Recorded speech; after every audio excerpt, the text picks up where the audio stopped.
ও আমার ভাই, ও আমার বন্ধু, আমরা কেমন মুসলমান, আমরা কেমন উম্মত, যেখানে আজও বাংলাদেশে অনেক লোক বেঁচে আছে যারা আমাদের হযরত মুহাম্মদ সাল্লাল্লাহু আলাইহি সাল্লামকে অপমান করেছিল, অবমাননা করেছিল।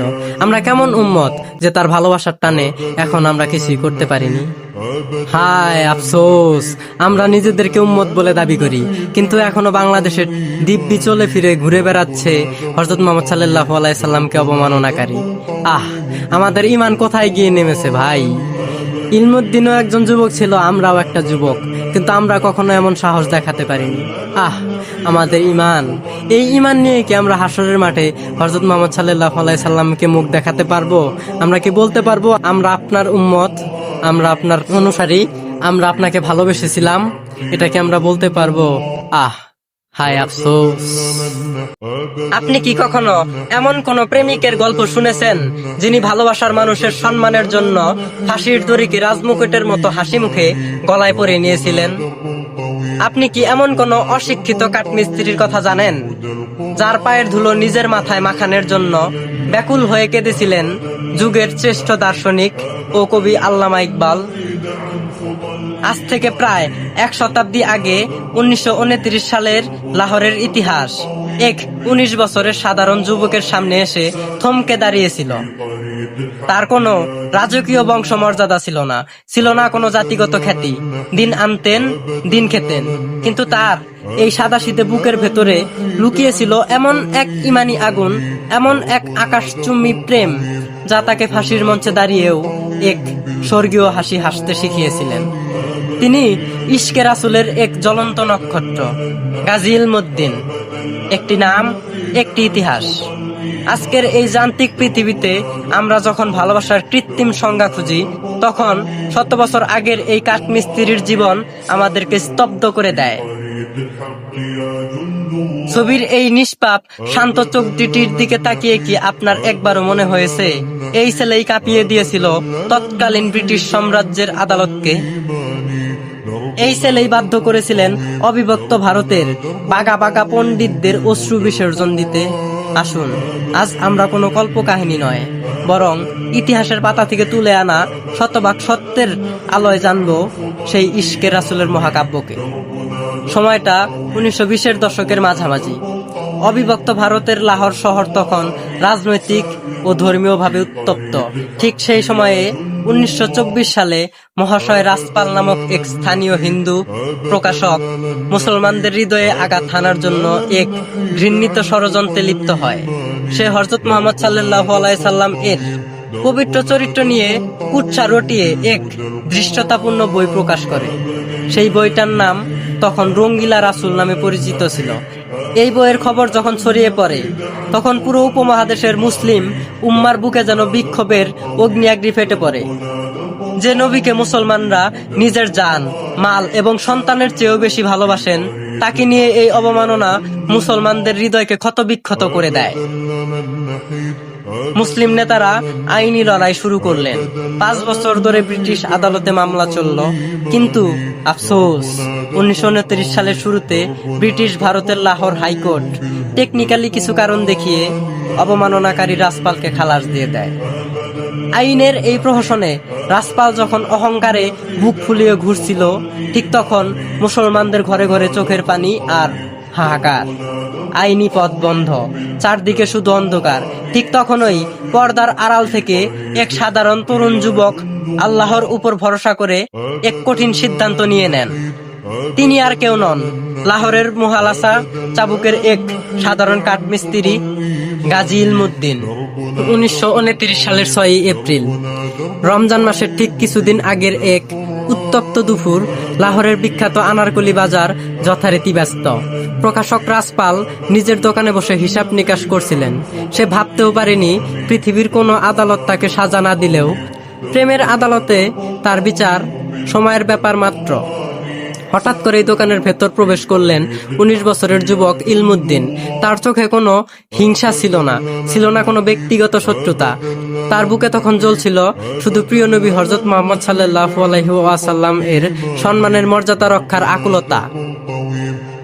ইলমুদ্দিন রাজপালকে জিজ্ঞেস করলো, রঙ্গিলা রাসূল বইটা কি আপনি লিখেছেন?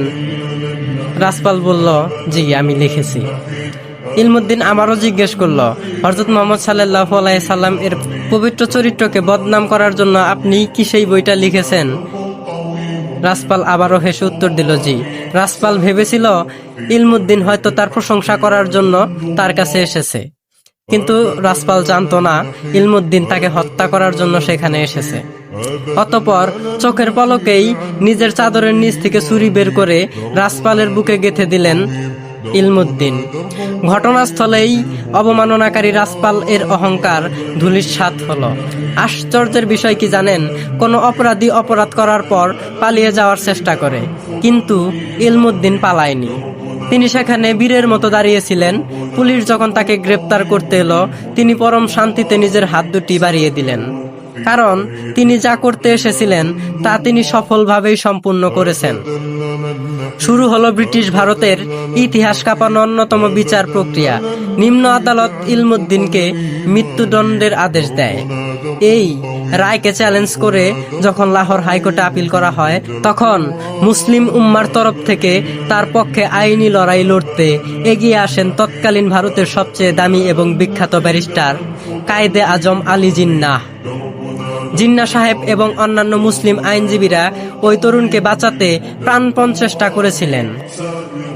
তারা আইনি কৌশল হিসাবে ইলমুদ্দিনকে আড়ালে ডেকে বলেন, ইলমুদ্দিন, তুমি আদালতে শুধু একবার বলো যে ঘটনার সময় তোমার বয়স অনেক কম ছিল এবং তুমি মানসিক ভারসাম্য হারিয়ে সাময়িক উত্তেজনার বশে এই কাজ করেছ।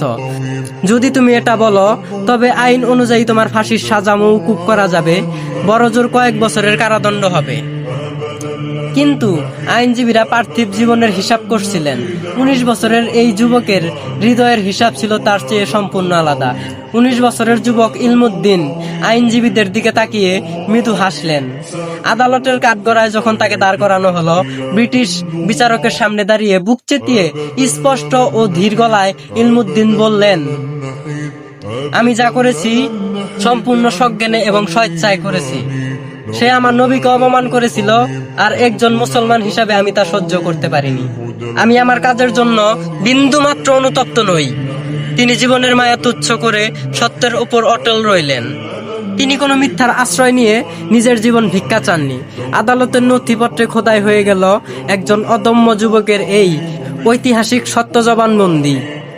1929 সালের 31 অক্টোবর ভোরবেলা মিয়াওয়ালি জেলখানার বাতাস তখন ভারী হয়ে উঠেছে। আজ 19 বছরের সেই যুবক ইলমুদ্দিনের ফাঁসি কার্যকর করা হবে।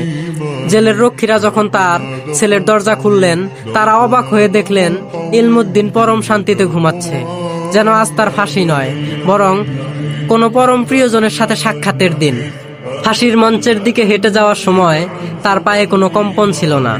জল্লাদ যখন তার গলায় ফাঁসির দড়ি পরাচ্ছিল, ইলমুদ্দিন পরম ভালোবাসায় সেই ফাঁসির দড়িকে চুম্বন করলেন। জেলের আকাশ বাতাস কাঁপিয়ে ফাঁসি কার্যকর করা হলো। ব্রিটিশ সরকার এতটাই ভীত ছিল যে লাহোরে দাঙ্গা হওয়ার ভয়ে তারা ইলমুদ্দিনের দেহ মোবারককে গোপনে জেলখানার ভেতরেই দাফন করে ফেললেন। কিন্তু মুসলিম উম্মা এই অবিচারকে মেনে নেয়নি।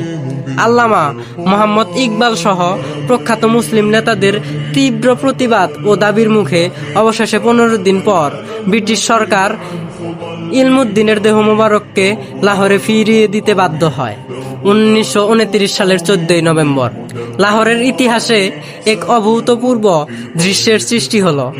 লাখ লাখ মানুষের ঢল নামলো রাস্তায়, কান্নায় ভেঙে পড়ল পুরো শহর। 3.5 মাইলেরও বেশি ছিল সেই জানাজার কাতার। ইসলামের ইতিহাসের অন্যতম শ্রেষ্ঠ চিন্তাবিদ, কবি ও দার্শনিক আল্লামা ডক্টর মোহাম্মদ ইকবাল স্বয়ং সেই জানাজায় উপস্থিত ছিলেন এবং নিজ কাঁধে সেই কাঠমিস্ত্রির খাটিয়া বহন করেছিলেন। যখন ইলমুদ্দিনের পবিত্র দেহ মোবারক শায়িত করা হচ্ছিল কবরে, তখন আল্লামা ইকবালের চোখ দিয়ে অশ্রু গড়িয়ে পড়ছিল।